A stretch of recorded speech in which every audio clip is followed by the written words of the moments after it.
وباعتبار اختلاف احوال الرواة قلنا شرط العمل بخبر الواحد الا يكون مخالفا للكتاب والسنة المشهورة والا يكون مخالفا للظاهر. قال عليه السلام تكسر لكم الاحاديث بعدي فاذا روي لكم عني حديث فاعرضوه على كتاب الله فما وافق فاقبلوه وما خالف فردوه. اب یہاں سے مصنف علیہ الرحمہ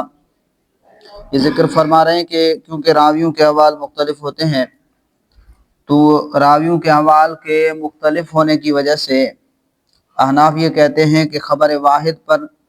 عمل کے لازم ہونے کے لیے جو شرائط پہلے گزری، چند شرائط پہلے بیان کی، اس راوی کا مسلمان ہونا، راوی کا عادل ہونا، اسی طرح راوی کا حافظ ہونا جی، اور اسی طرح عاقل ہونا، اور اتصال الی رسول اللہ کہ حدیث متصل ہو،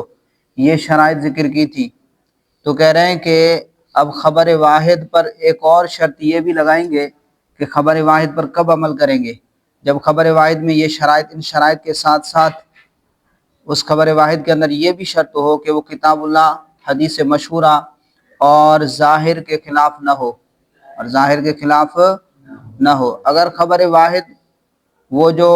5 شرائط پہلے ذکر کی تھی جی، وہ 5 شرائط اس میں پائی جائیں، اور اس کے بعد پھر کتاب اللہ، سنت مشہورہ اور ظاہر حال میں سے کسی ایک کے بھی خلاف ہوگی، کسی ایک کے بھی خلاف ہو تو اس پر عمل نہیں کیا جائے گا، اس پر عمل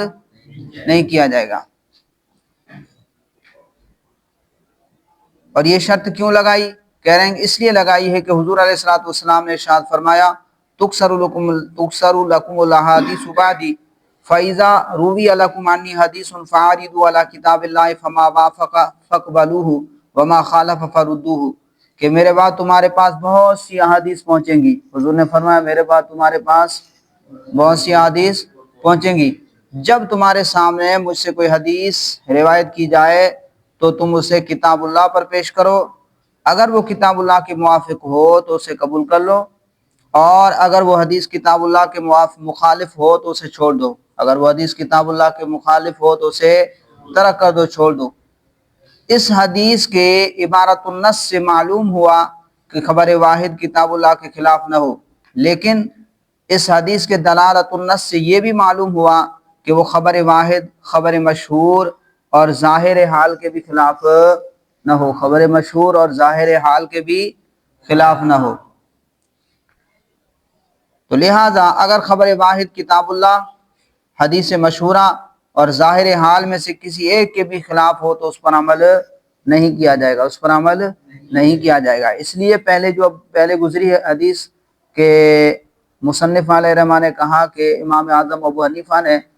جی حضرت ابو ہریرہ والی روایت مسئلہ مسرات میں قیاس کی وجہ سے چھوڑا ہے، تو اس پر طویل بحث گزری. میں نے یہ آپ کو بتایا کہ وہاں پر جو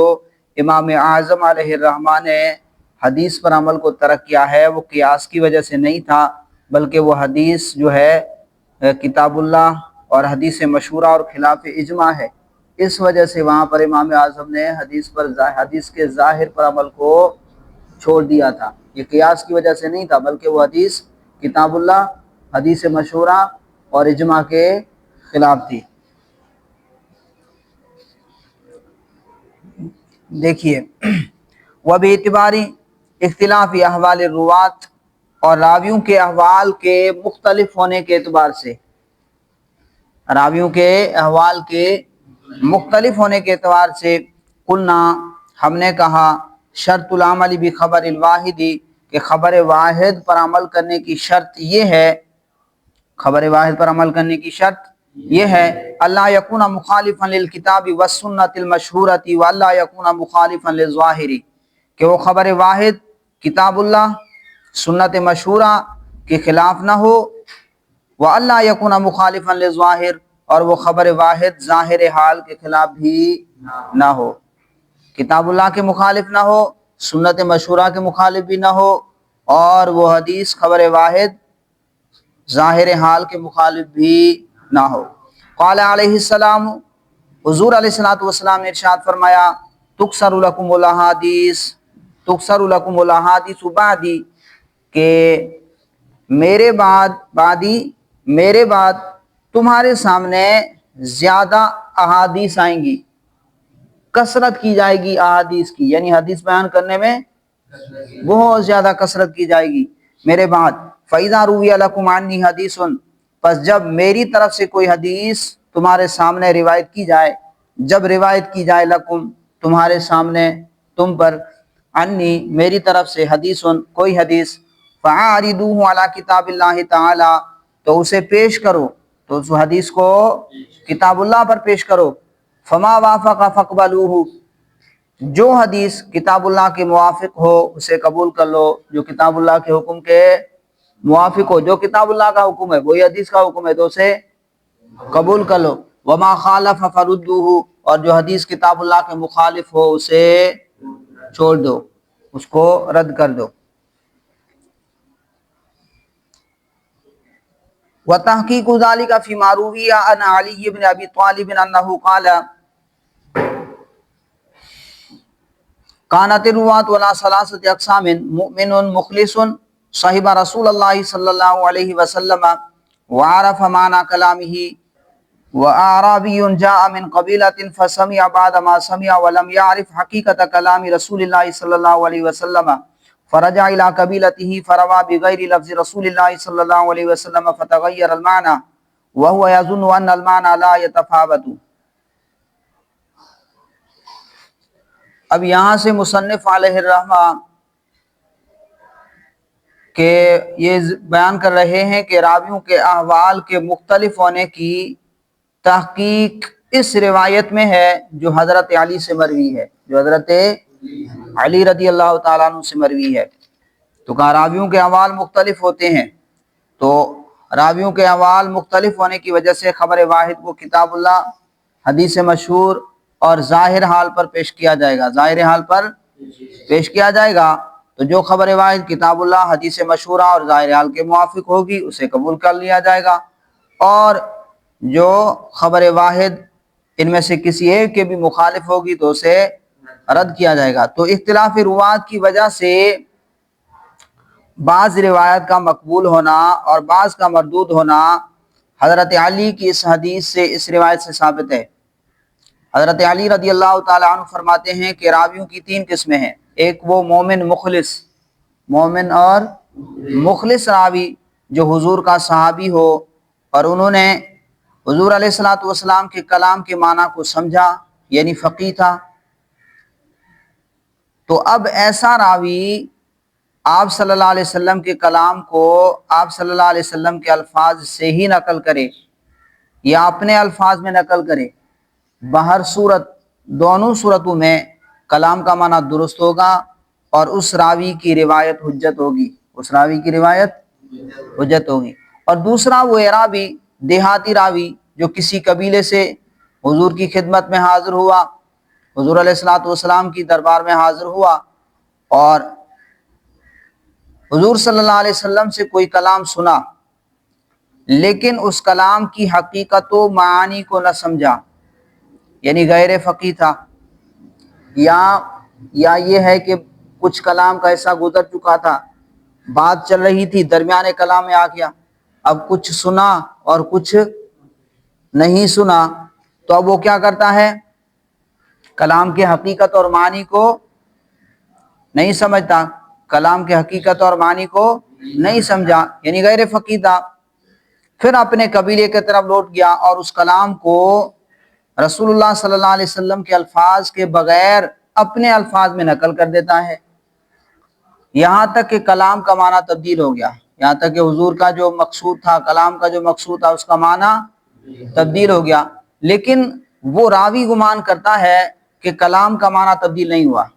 وہ عرابی جو آیا، دیہاتی جو آیا، وہ یہ سمجھتا ہے کہ کلام کا معنی تبدیل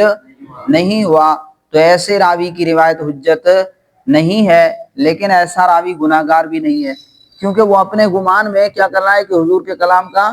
یہی معنی ہے، جو میں بیان کر رہا ہوں میرے خیال میں، میرے ذہن کے مطابق، وہ اپنے ذہن کے حساب سے صحیح بیان کر رہا ہوتا ہے، تو ایسے راوی کی دلیل حدیث جو ہے حجت نہیں ہوگی، لیکن وہ گناہ گار بھی نہیں ہوگا۔ تیسرا وہ منافق راوی ہے، حضرت علی بیان کرتے ہیں تیسرا راوی کیا ہے، وہ منافق ہے، جس کا نفاق معلوم نہیں، جس کا نفاق معلوم نہیں تھا، اور اس نے حضور سے صلی اللہ علیہ وسلم سے ایسی بات نقل کی جو اس نے حضور صلی اللہ علیہ وسلم سے نہیں سنی تھی، ایسی بات ذکر کرتا ہے جو اس نے نہیں سنی، اور حضور علیہ الصلوۃ والسلام پر جھوٹ باندھا ہے۔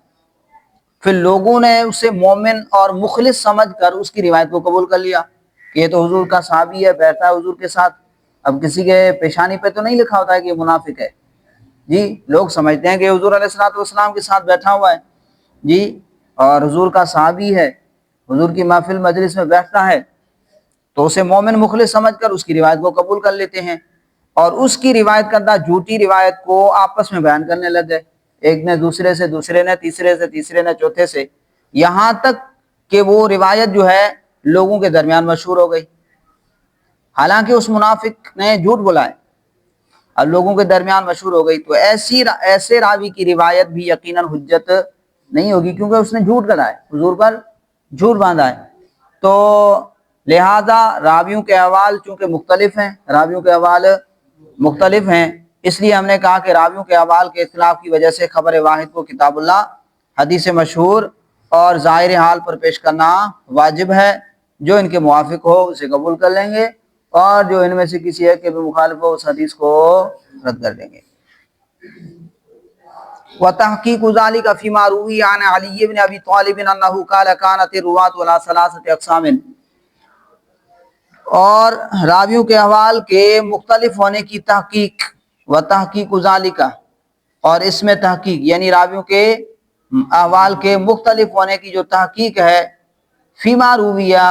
اس میں ہے جس کو روایت کیا گیا ہے، عن علی بن ابی طالب حضرت علی ابن ابی طالب رضی اللہ تعالیٰ عنہ سے، وہ کیا فرماتے ہیں، انہو قال کانت الرواة علی ثلاثة اقسام، کہ حضرت علی نے ارشاد فرمایا کہ راوی تین قسم پر ہیں، راوی تین قسم پر ہیں، مومن مخلص، ایک کون سا، مومن اور مخلص، صاحب رسول اللہ صلی اللہ علیہ وسلم، جو اللہ کے رسول صلی اللہ علیہ وسلم کی صحبت میں رہا، حضور کا ساتھی رہا، صحابی رہا، وعرف معنی کلامہ، اور حضور علیہ الصلوۃ والسلام کے کلام کے معنی کو سمجھا، کلام کے معنی کو سمجھا، وعرف معنی کلامہ، اور حضور علیہ الصلوۃ والسلام کے کلام کے معنی کو سمجھا، تو ایسے راوی کی روایت کیا ہے، حجت ہے۔ اب دوسری قسم، وَأَعْرَابِيٌّ جَاءَ مِنْ قَبِيلَةٍ فَسَمِعَ بَعْدَ مَا سَمِعَ، اور دوسری قسم کا وہ راوی ہے، دوسری قسم وہ دیہاتی، اعرابی وہ دیہاتی، جاء من قبیلۃ جو کسی قبیلے سے آیا، فسمع بعد ما سمع تو اس نے سنا وہ کچھ جو اس نے سنا، تو اس نے سنا، بعد ما سمع جو اس نے کچھ سنا، یعنی کلام کا کچھ حصہ سنا، کچھ حصہ گزر چکا تھا، نہیں ہوتے ایسے، گفتگو چل رہی ہوتی ہے تو درمیان میں آ گئے، اب جو حصہ پہلا گزر چکا وہ پتہ نہیں کیا بیان ہوا، آخری حصہ سن لیتے ہیں، کہتے ہیں کہ اس نے یہ کہا۔ تو اب یہ راوی عربی دیہاتی آتا ہے، حضور صلی اللہ علیہ وسلم کی خدمت میں حاضر ہوا، جی حضور علیہ الصلوۃ والسلام نے کچھ کلام فرمایا پہلے، اس نے وہ نہیں سنا، اور کچھ کلام کا حصہ سنتا ہے، وَلَمْ يَعْرِفْ حَقِيقَةَ كَلَامِ رسول اللہ صلی اللہ علیہ وسلم، اور اس نے نہیں سمجھا حقیقت کلام رسول اللہ صلی اللہ علیہ وسلم، اللہ کے رسول صلی اللہ علیہ وسلم کے کلام کی حقیقت کو، اس نے اللہ کے رسول صلی اللہ علیہ وسلم کے کلام کی حقیقت کو نہیں سمجھا، فرجع الی قبیلتہ، پھر وہ اپنے قبیلے کی طرف چلا گیا، لوٹ گیا اپنے قبیلے کی طرف، فروا بغیر لفظ رسول اللہ صلی اللہ علیہ وسلم، تو رسول اللہ صلی اللہ علیہ وسلم کے الفاظ کے علاوہ وہ دوسرے لفظ کے ساتھ روایت کر دیا، فروا اس نے روایت کر دیا، اس نے روایت کر دی، بغیر لفظ رسول اللہ صلی اللہ علیہ وسلم، اللہ کے رسول صلی اللہ علیہ وسلم کے لفظ کے بغیر، ان کے علاوہ دوسرے الفاظ سے حدیث کو بیان کر دیا، فتغیر المعنی، اور معنی کیا ہو گیا، تبدیل ہو گیا، معنی تبدیل ہو گیا، وَهُوَ يَظُنُّ أَنَّ الْمَعْنَى لَا يَتَفَاوَتُ، حالانکہ وہ سمجھ رہا ہے کہ معنی تبدیل نہیں ہوا، کہ معنی جو ہے وہ تبدیل نہیں ہوا، اب یہ دوسری قسم ہو گئی. یہ کیا ہے؟ دوسری قسم. راویوں کی 3 قسمیں ہیں نا. دوسری قسم یہ ہے کہ وہ دیہاتی جو کسی قبیلے سے آیا اور حضور نے سے کچھ سنا اور پھر جو ہے اس نے کلام کی حقیقت کو نہیں سمجھا اور اسے آگے بیان کر دیا حضور کے الفاظ کے بغیر، جی، تو معنی تبدیل ہو گیا، حالانکہ وہ سمجھتا ہے کہ کلام کا معنی تبدیل نہیں ہوا، تو ایسی روایت بھی حجت نہیں ہوگی، البتہ روایت کرنے والا گناہ گار نہیں ہوگا. تیسری قسم، وہ منافق لم یعرف نفاقہ، اور تیسری قسم وہ منافق جس کا نفاق پہچانا نہیں گیا، جس کا نفاق معلوم نہیں تھا. فروا ما لم یسمع، پس اس نے وہ حدیث روایت کی، اس نے وہ روایت کی ما لم یسمع جو اس نے نہیں سنی تھی. وفترا، اور اس نے حضور علیہ الصلوۃ والسلام پر بہتان باندھا، جھوٹ گڑا. فسمع منہ ناس، پھر کچھ لوگوں نے اسے سنا. فسمع منہ، اسے سنا، اناس، کچھ لوگوں نے. فظنوہ، تو انہوں نے یہ گمان کر لیا لوگوں نے، مومنا مخلصا، اس کو مومن اور مخلص گمان کر لیا خیال کر کے. فرواؤ ذالک، اس حدیث کو روایت کر دیا. فظنوہ مومنا مخلصا، تو انہوں نے اس منافق کو لوگوں نے کیا کر دیا؟ مومن اور مخلص خیال کر کے، گمان کر کے. فرواؤ ذالک، اس حدیث کو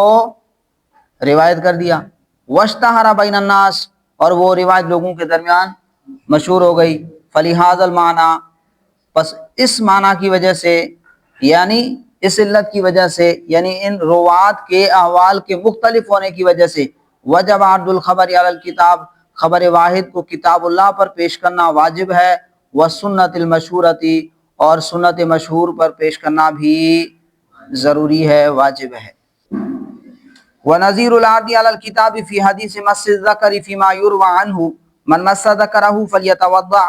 فعرضنا علی الکتاب فخرج مخالفا لقولہ تعالی فیہ رجال یحبون ان یتطہروا. اب یہاں سے مصنف خبر واحد کو کتاب اللہ پر پیش کرنے کی دلیل، مثال ذکر کر رہے ہیں. خبر واحد کو کتاب اللہ پر پیش کرنے کی مثال ذکر کر رہے ہیں. فرماتے ہیں کہ خبر واحد کو کتاب اللہ پر پیش کرنے کی مثال مس ذکر کی حدیث ہے کہ حضور علیہ الصلوۃ والسلام حضرت یہ بسرا بنت صفوان سے روایت کرتی ہیں کہ حضور نے فرمایا من مس ذکرہ فلیتوضع، جس شخص نے اپنے ذکر کو چھوا چاہیے کہ وہ وضو کرے. اس حدیث سے معلوم ہوا کہ مس ذکر ناقض وضو ہے. مس ذکر سمجھتے ہو نا؟ جی چلیں. اس حدیث سے معلوم ہوا کہ مس ذکر ناقض وضو ہے، اور یہی مذہب امام شافعی کا ہے. لیکن احناف کے نزدیک مس ذکر ناقض وضو نہیں، احناف کے نزدیک مس ذکر ناقض وضو نہیں ہے، اس لیے کہ ہم نے اس حدیث کو کتاب اللہ کی آیت، کتاب اللہ پر پیش کیا. کتاب اللہ کی آیت ہے فیہ رجال یحبون ان یتطہروا، کہ اس مسجد میں ایسے لوگ ہیں جو پاک رہنے کو پسند کرتے ہیں. اس مسجد میں ایسے لوگ ہیں جو پاک رہنے کو پسند کرتے ہیں. تو یہ حدیث جب اس آیت پر پیش کی تو یہ حدیث کتاب اللہ کے مخالف نکلی. کتاب اللہ کے اس آیت میں اللہ تعالیٰ نے اصحاب قباء کی طہارت کو پسند فرمایا، ان کی طہارت کو پسند فرمایا. اللہ نے ان کا ذکر فرمایا کہ اس مسجد میں ایسے لوگ ہیں جو کیا کرتے ہیں؟ طہارت کو پسند کرتے ہیں. اچھا، اب اس آیت میں اللہ تعالیٰ نے اصحاب قباء کی طہارت کو پسند فرمایا. جب یہ آیت نازل ہوئی تو حضور علیہ الصلوۃ والسلام نے ان اصحاب سے پوچھا، ان صحابہ کرام سے پوچھا کہ اے میرے اصحاب، تم کون سا ایسا عمل کرتے ہو کہ اللہ تعالیٰ نے تمہاری طہارت کو پسند کیا ہے؟ تمہاری طہارت کو پسند کیا ہے، کون سا ایسا عمل کرتے ہو؟ تو انہوں نے عرض کی کہ یا رسول اللہ، ہم استنجا بالاحجار یعنی ڈھیلوں کے ساتھ استنجا کرتے ہیں، اور اس کے بعد پھر استنجا بالماء یعنی پانی کے ساتھ بھی پھر استنجا کرتے ہیں. پہلے ڈھیلے استعمال کرتے ہیں اور اس کے بعد پھر پانی سے استنجا کرتے ہیں. تو اس سے معلوم ہوا کہ اللہ کے ہاں استنجا بالماء امر ممدوح اور امر محبوب ہے، اور استنجا بالماء مس ذکر کے بغیر ممکن نہیں ہے. مس ذکر کے بغیر بھائی استنجا کرو گے تو ہاتھ تو لگے گا نہیں لگے گا؟ جی. تو اگر مس ذکر حدث اور ناقض وضو ہوتا تو اللہ تعالیٰ اسے تطہیر نہیں بلکہ تنجیس فرماتا، اسے تطہیر نہیں بلکہ تنجیس فرماتا، حالانکہ اللہ نے اسے مطلقاً تطہیر فرمایا ہے، اسے مطلقاً تطہیر فرمایا ہے۔ تو اب کتاب اللہ کا تقاضا ہے کہ مس ذکر ناقض وضو نہیں ہے۔ کتاب اللہ کیا تقاضا کرتا ہے؟ مس ذکر ناقض وضو نہیں ہے، اور خبر واحد تقاضا کر رہی ہے کہ مس ذکر ناقض وضو ہے، تو تعارض ہو گیا، کتاب اللہ اور خبر واحد میں تعارض ہو گیا، لہذا ہم نے کتاب اللہ کے مقابلے میں خبر واحد کو چھوڑ دیا، کیونکہ کتاب اللہ قطعی ہے اور خبر واحد ظنی ہے، اور قطعی کے ہوتے ہوئے ظنی پر عمل نہیں کیا جا سکتا۔ اور اس کی تائید ایک اور حدیث سے بھی ہوتی ہے جو حضرت طلق بن علی سے ہے کہ حضور علیہ الصلوۃ والسلام سے پوچھا کہ یا رسول اللہ کیا یہ ناقض وضو ہے مس ذکر؟ تو حضور نے فرمایا یہ جسم کا ایک ٹکڑا نہیں ہے، کیا یہ جسم کا ٹکڑا نہیں ہے؟ جیسے اور جسم کو ہاتھ لگتا ہے تو وضو ٹوٹتا ہے، یہ بھی تو ایک جسم کا ٹکڑا ہے، تو جس طرح کسی جسم کے دوسرے ٹکڑے کو مس کرنے سے وضو نہیں ٹوٹتا تو اس کو ذکر کو بھی چھونے سے وضو نہیں ٹوٹے گا۔ وَنَظِيرُ الْعَرْضِ عَلَى الْكِتَابِ فِي حَدِيثِ مَسِّ الذَّكَرِ فِيمَا يُرْوَى عَنْهُ، اور خبر واحد کو کتاب اللہ پر پیش کرنے کی مثال مس ذکر کی اس حدیث میں ہے۔ کتاب اللہ پر خبر واحد کو پیش کرنے کی مثال فی حدیث مس الذکر، مس ذکر کی اس حدیث میں ہے، فیما یروی عنہ، جو رسول اللہ صلی اللہ علیہ وسلم سے مروی ہے، من مس ذکرہ فلیتودع، جس نے اپنے ذکر کو چھوا تو اسے چاہیے کہ وضو کرے، فعرضنا علی الکتاب، تو ہم نے اس حدیث کو پیش کیا کتاب اللہ پر، فخرج مخالفا لقولہ تعالی، تو یہ حدیث اللہ تعالیٰ کے اس فرمان کے مخالف نکلی، فیہ رجال یحبون ان یتطہروا، کہ اس مسجد میں حبیب، اس مسجد میں ایسے لوگ ہیں جو پاک رہنے کو پسند کرتے ہیں، فإنہم کانوا یستنجون بالاحجار، اس لیے کہ وہ لوگ پتھروں سے استنجا کیا کرتے تھے، اس لیے کہ وہ لوگ پتھروں سے استنجا کیا کرتے تھے، ثم یغسلون بالماء، پھر وہ اپنی شرمگاہوں کو پانی سے دھوتے تھے، پھر وہ دھوتے تھے پانی کے ساتھ، یعنی اپنی شرمگاہوں کو، وَلَوْ كَانَ مَسُّ الذَّكَرِ حَدَثًا، اور اگر مس ذکر حدث ہوتا، اگر مس ذکر حدث ہوتا، لَكَانَ هَذَا تَنْجِيسًا، تو یہ ناپاک کا نہ ہوتا، تو یہ کیا ہوتا؟ یعنی پانی کے ساتھ استنجا کرنا طہارت نہ ہوتا بلکہ کیا ہوتا؟ تنجیس ہوتا، ناپاک کا نہ ہوتا، لا تطہیرن، نہ کہ لا تطہیرن علی الاطلاق، نہ کہ مطلق طور پر پاک کرنا، نہ کہ مطلق طور پر پاک کرنا۔ وَكَذَلِكَ قَوْلُهُ عَلَيْهِ السَّلَامُ أَيُّمَا امْرَأَةٍ نَكَحَتْ نَفْسَهَا بِغَيْرِ إِذْنِ وَلِيِّهَا فَنِكَاحُهَا بَاطِلٌ بَاطِلٌ بَاطِلٌ بَاطِلٌ، خرج لقوله،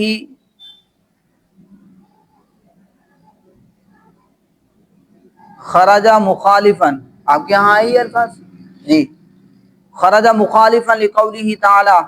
فلا تعضلوهن ان ينكحن ازواجهن، خبر واحد کو کتاب اللہ پر پیش کرنے کی ایک اور مثال حضرت عائشہ سے روایت ہے،